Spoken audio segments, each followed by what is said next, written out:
Also, this is how the moon reflects the light of the sun, like this disco ball. It's time to disco. To our Space Learning Center, our first activity is going to involve a gizmo. So for this, proceed to the screen. It shows you two views of the Earth and Moon's rotation around the sun.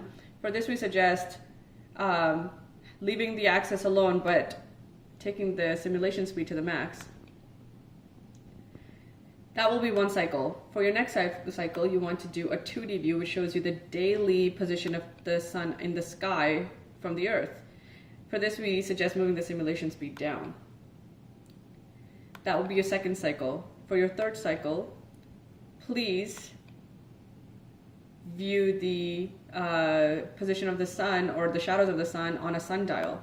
Again, the slowest simulation speed here is suggested. After you finish, please finish the assessment questions. There's only 5. After you finish, check your answers. Then move on to the next learning center, which is match cards. We have more, but for this activity, we're only going to be using 16. I'm going to flip a card. How old is the sun, Josh? Unfortunately, that's a composition of the sun. I think it might be this answer. They match. It's 5 billion years old. Ta-da! You move it aside. Then we move on to our next activity, which is about the phases of the moon. First, please study these cards. Then, put them away. After that, you write all the phases of the moon on the sheet and start drawing them. But first, Oreos.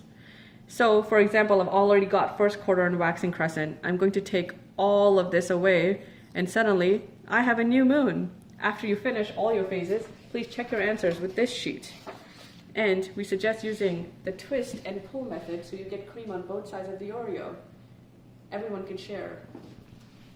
Finally, we're going to be doing an activity about eclipses. For this, please attach a toothpick on both ends of your styrofoam ball and use a marker to draw the equator. Then using a protractor and a skewer, set the axis of the Earth at 23 degrees.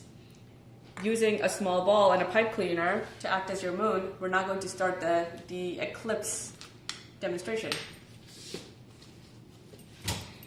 So, this is your Earth, and relative to the sun, it's quite far, but the moon is close. As the moon moves closer, it eclipses only part of the Earth, and the Earth rotates around the axis.